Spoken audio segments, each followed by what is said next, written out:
Good evening, everyone, and welcome to our Wednesday night Bible study. We are here with a special guest from our church, Darlene. We're so glad that she's able to be part of our conversation. As always, Dr. Justin Smith is here as well. We are continuing to look at the book of James, which I continue to find to be a great challenge and something that is very important for our time. James is likely the brother of Jesus, and it is remarkable to think about it. Most scholars would say that he was martyred for his faith, and I want you to think about what would your brother have to do for you to be martyred for him.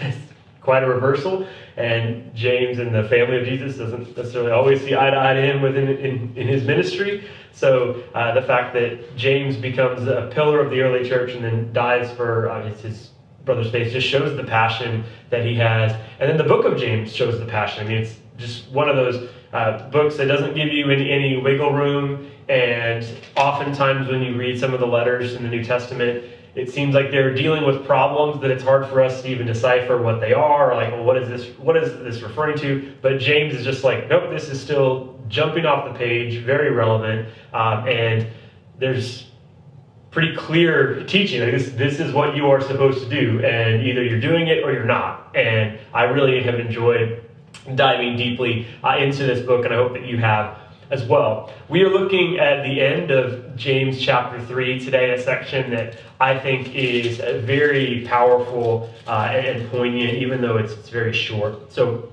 starting in verse 13, reading to the end of James chapter 3. Who is wise and understanding among you? Let them show it by their good life, by deeds done in humility that comes from wisdom. But if you harbor bitter envy and selfish ambition in your hearts, do not boast about it or deny the truth. Such wisdom does not come down from heaven, but is earthly, unspiritual, demonic. For where you have envy and selfish ambition, there you find disorder and every evil practice. But the wisdom that comes from heaven is first of all pure, then peace-loving, considerate, submissive, full of mercy and good fruit, impartial and sincere. Peacemakers who sow in peace reap a harvest of righteousness. Darlene, Justin, what are some reactions that you have to that passage? Well, I mean, one of the first things that kind of jumps out to me is again, it's this interesting way that we are contrasting earthly wisdom with heavenly wisdom, if you will, or the wisdom of the kingdom versus the kingdom of God versus the wisdom of the kingdom of the world. And more and more and more, I think, throughout James, especially now as we're sort of getting nearer to the end, I think this is really coming to a finer point, really coming to a head, which is to say, as Christians, as disciples, we have choices to make. And we cannot continue to do the things of the world and call ourselves disciples. And James, I think, is just really powerfully convicting on this point. And it's hard because I think we've all made concessions. And it feels as though, as James is writing, the people in his own time are making concessions, sort of saying, well, we can kind of have one foot in both places. We can, continue to operate or act in the world as we normally would, maybe with some sort of thin veneer of Christianity painted over it, or our discipleship kind of runs in parallel tracks with what the world is doing. Maybe we do things just a little bit differently, but it's variations on a tune, on a different song sort of thing. And James is really drawing this audience into this deeper realization that, no, that's not the case. That's not how this works. That we have to make choices. And these choices are difficult and life-threatening and life-altering. And again, I mean, it remains deeply convicting to be drawn into this space of saying, you have to make a choice that puts you at odds with everyone else if you want to be a disciple. And I think it's something we need to consistently be reminded of. Yeah. Darlene, how about you? It's similar to what he just mentioned, but I also thought it was pretty straightforward, pretty clear as to what heavenly wisdom looks like versus earthly wisdom. And I hope that's not even a misnomer, right? Or oxymoron, earthly wisdom, but heavenly wisdom seems simple and pure and not up for debate. It looks peaceful. It looks, when I look at James and James 3:17, but the wisdom that is from above is pure and peaceable, gentle, and easy to be entreated, full of mercy and good fruits, without partiality and without hypocrisy. And so, to me, it's very clear what pure wisdom looks like. Yeah, there's something that comes from having your anchor in a different place, and to really submit yourself to that wisdom. And I think something that is convicting for me, as I think about my life and then just the lives of people in this day and time, is the world around us is constantly discipling us. Like, what we choose to do with our time is discipling us. And I grew up in a denomination where we used to go to church Sunday morning, Sunday night, and Wednesday night every week. You were there, and I do appreciate the fact, because it felt at times very legalistic, that it was like, no, you're there because God has a scorecard up in heaven and is like waiting to zap you if you're not there for the Sunday night service. So I appreciate the move away from the somewhat legalistic perspective of you got to be there for that. But as I think about just how quickly that has changed, because I'm older, but I'm not that old, how quickly it's changed to, it's just not a reality, I would say, and not just in our church, but in any church. It's just like, if you're lucky to get people for Sunday mornings now consistently. And stats show that it's not necessarily that that many, that much fewer people are going to church on Sundays. It's just even your best people are coming a little bit less. Like, it used to be that your best people were there most Sundays, and now some of your best people are there 2 out of 3 Sundays a month. Like, it's just a different reality. And I totally am appreciative of moving away from the legalistic perspective, but at the same time, I think that we miss out on the deeper Christian relationships being formed into Christ-likeness. There's the deeper level of community that's given to us as we see each other more regularly, as we get into those rhythms. And again, I'm thankful for the move away from that in some ways, but I wish that there was a way for us all to make a deeper level of commitment to being formed into Christ-likeness and choosing that wisdom. And I'm not saying perhaps that the old way was doing it all that well, but just like what does it look like to then say, but I'm going to use my time to serve God, to be formed into exactly that passage that you just read, Darlene, that, okay, I want to be a more peaceable person. I want like peace in my heart, in my relationships. So that doesn't necessarily mean showing up to church 3 times a week, but okay, how am I going to use my time? I think about all the devices that we have now in front of us all the time, and how it wasn't until, for me, like late college that I got one. And now I think the average person spends 4 to 5 hours on one a day. And wait, what happened? Like, what happened? Like, how did that happen? And some of it's for work, but how did that time in the day like not exist before? Now it does. Right. And like, again, that is discipling us. It's making us into certain kinds of people.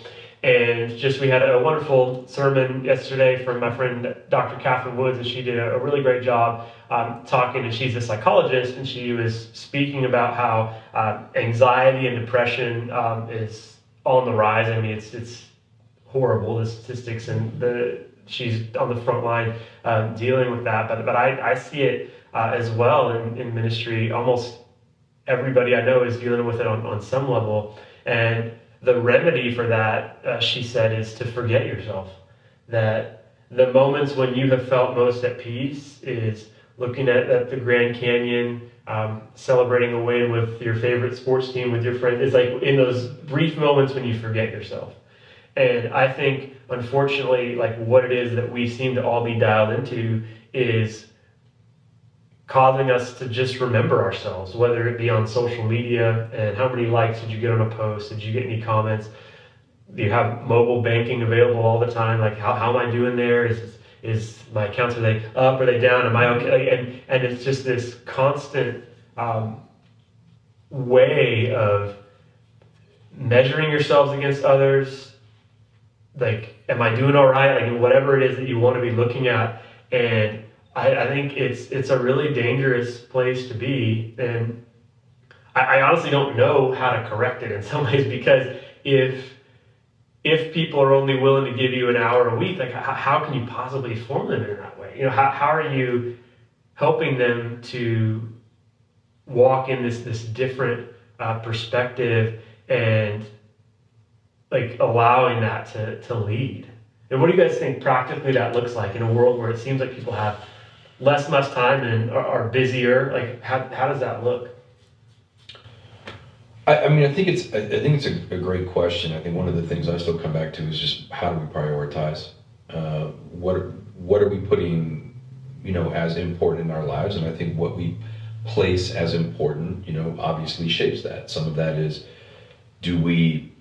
are we conscientious and conscious about unplugging from things? Are we conscientious about being in the moment? Are we conscientious about not being sort of so deeply entwined and entrapped in these things that are really built to keep us in that space? I had to have this conversation with my dad the other day. I mean, even as some of this that we're talking about will be on YouTube, I had to explain to him how YouTube works, that it's designed to keep him watching. Because he's like, well, how does it know that I like such and such? And I'm like, Dad, that's the whole point, is if you watch X thing, it's going to keep you roped in. It's going to show you something else that's like that, right? So it's this way that we're being pulled in by the technology, but then we're also allowing ourselves to be pulled in. So one of the things that we've tried to do at our house in the afternoons is when the kids are home is have it be no phones. So put the phones away. They're in another room. I've tried to do that in the classroom with my students. I have a no technology policy, which is really crazy for students now. I said no computers, no laptops, no phones, no anything. We're here, let's be present for this period of time. And so I put all this other stuff online for them later on that they can get into. Yeah. But can they even survive like that? They do. They actually do fine. They thrive. They do really well. I'm like, look, you pen and paper. This is how we've done this for, ever, really.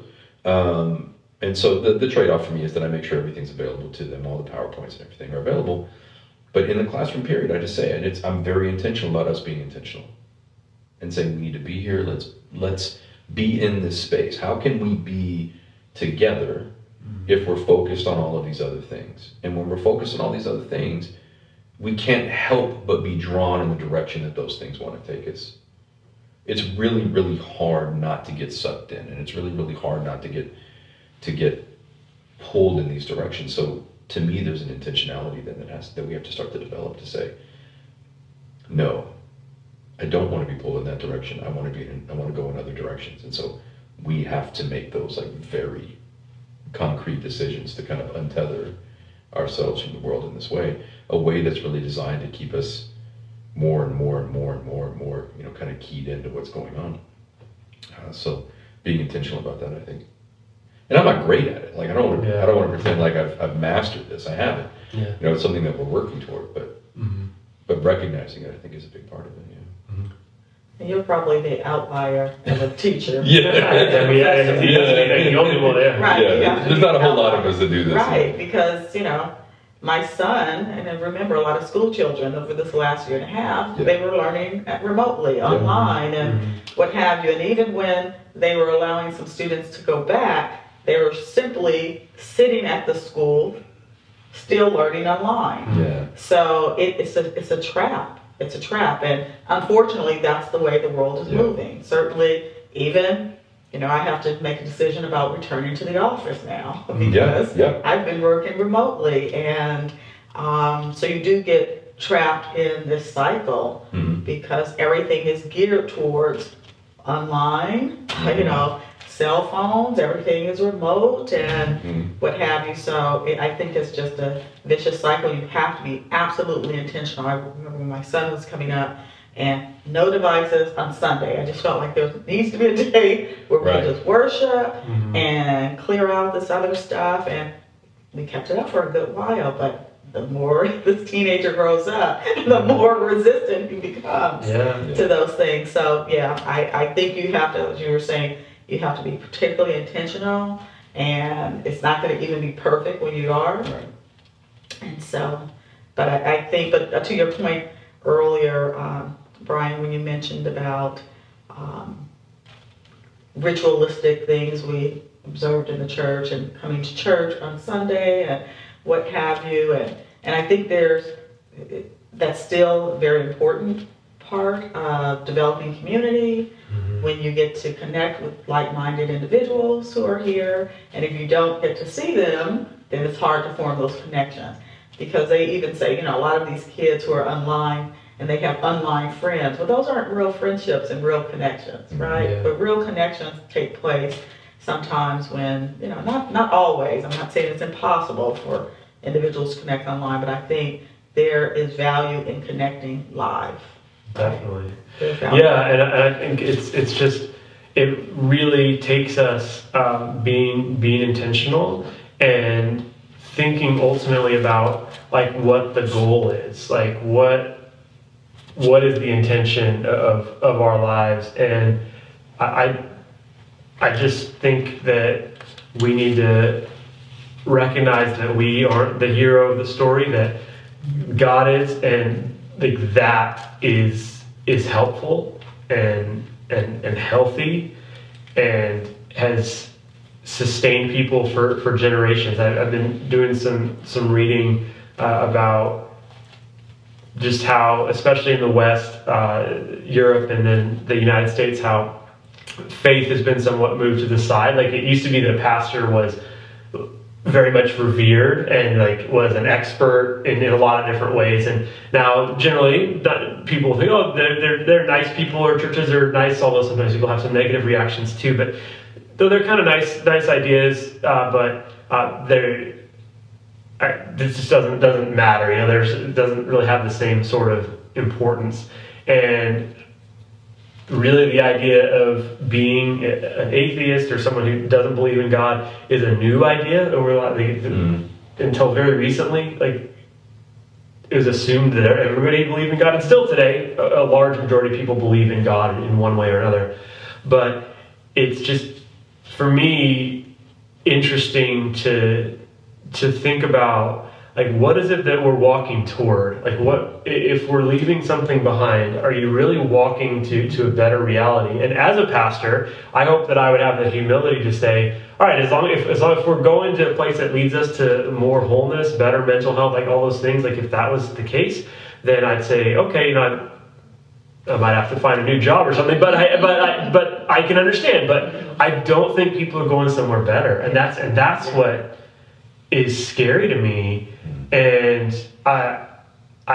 again, like talking about mental health, like the statistics in the U.S. aren't great, and then you look to places that are even a little bit further along in this. I know that in the U.K. Apparently 2 out of every 5 people have like severe mental health conditions. That's a place that is a little bit further along on kind of atheist, agnostic place. And so that's like where we're headed. That's perhaps as a country where we are headed. It's like that. It's not great. And there's something about believing in this higher power and then submitting yourself that we don't like at all. We don't like it. We don't want to. And I think the word submit, which we're going to look at a little bit further in chapter 4, but we don't like that word.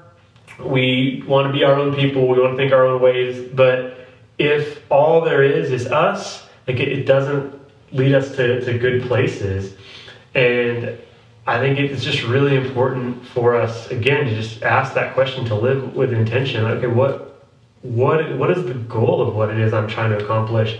And I think there's this idea in the air that it doesn't matter. Do whatever you want with your time as long as you don't hurt somebody else.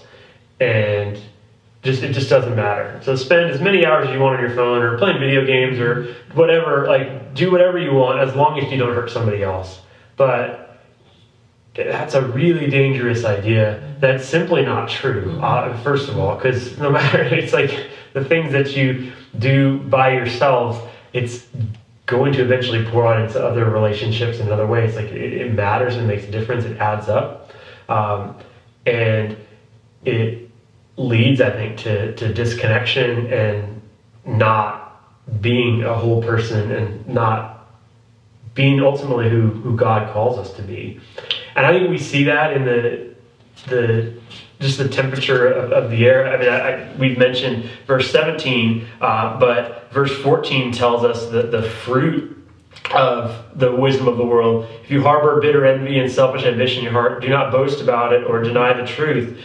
So, I think that we see like bitterness in people. We see anger. Our world perhaps seems more angry than ever right now. And I think that part of that is people just kind of reacting from their own selfish ambition. And that sometimes I've seen it for like good causes, things that people should talk about that need to be addressed. But there's a way to talk about it and to address it that like kills your spirit. And like if you allow that anger, even for a really just cause, to just sit in your heart all the time, it's not going to lead you to a good place necessarily. And you need to sometimes check yourself before you wreck yourself. You have to like say, all right, this is upsetting to me, this situation, and I want to do something about it. I want to find ways to motivate others around me to have the conversations, but I need to release that anger to God in some ways and just say, all right, I'm probably still going to be angry about this tomorrow, but God, I want to release that to you. And I just think it's so clear here, as James writes it, that basically, is the positioning of your heart, is your posture making you more angry and bitter and upset, or more peaceful and loving? And I love how that ends. Peacemakers who sow in peace reap a harvest of righteousness. It's crystal clearly. Are you sowing peace with your life?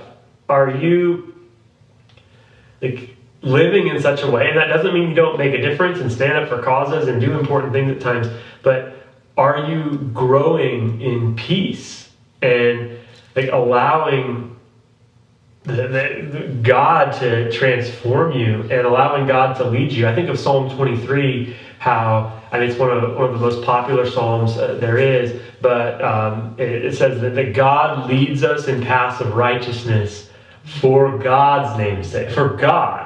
It's not for ourselves. It's God leads us in these paths of righteousness for the glory of God. And I just think if we could position ourselves more firmly in that story, that perspective of this is what I'm going towards, I just think it would change us. Who comes to mind as somebody, as you think about someone who lived out this wisdom of God well? Biblical character. I mean, because it's mentioned later on. But it had more to do with his submitting and perseverance, and that was Job later on when we read about that, and that's mentioned here later in James. And so, but I also want to touch upon something you said, because you said a lot. Yeah. So I want to unpack it a little bit, just a little bit, because, the world has gone through, this massive challenge, let's just say in this last 18 months, or the pandemic and social unrest, and I think just overall people are on edge. Yeah. We mentioned mental health, and so a lot of that. So I'm thinking practically, how do we live this out practically with everything we're experiencing in this last year and a half? And so, when you think about that, if you have bitter envy and strife in your hearts, and glory not in lie, not against the truth. And so how do you now, from a practical standpoint, incorporate all of this into your life? when we have gone through such, and I think it's traumatizing. Definitely. And so we're expected to do these things, but sometimes, in my view, and my experience has been, because I think we want to strive for that as Christians, sometimes you have to step away and be still. Not turning your back on God or anything like that, because of the world is loud, it's busy, and sometimes you just need to hear God. What is He trying to say to us? And so I think that's so many of us have not taken have had the benefit of that in these last, where you just have to be still, listen, be quiet, maybe search the scriptures to maybe begin to heal from some of this trauma we've all experienced. Yeah. And so that's what, when you mentioned a lot. You mentioned mental health, and you mentioned just how, even I can see it almost every day in my interactions with different people when I finally come out of the house, because I work at home, that there's a shortness. Everyone is kind of a little more impatient than before. Yeah. And I think there's a healing that needs to take place.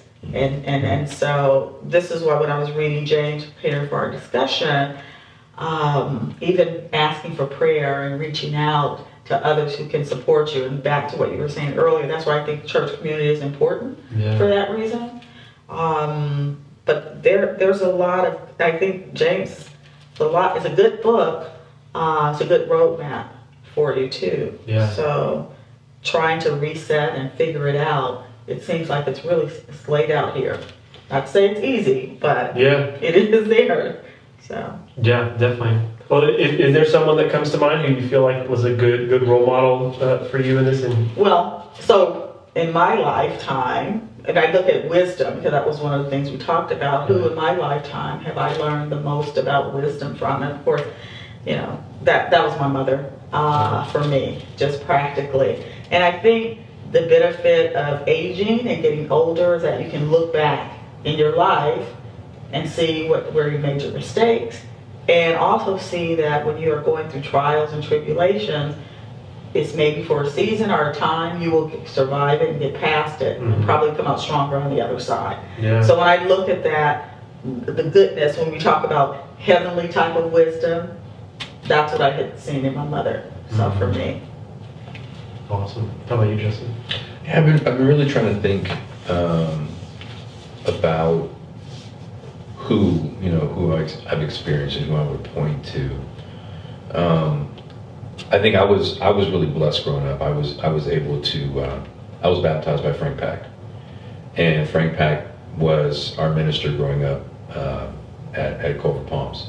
And I think just seeing somebody who was as knowledgeable as he was, who understood scripture the way that he did, but who lived it in a real tangible way. There was a deep humility there, that being on this side of PhDs now, being on this side of that, it's really easy to become absorbed with your own wisdom. It's really easy to become absorbed with your own knowledge.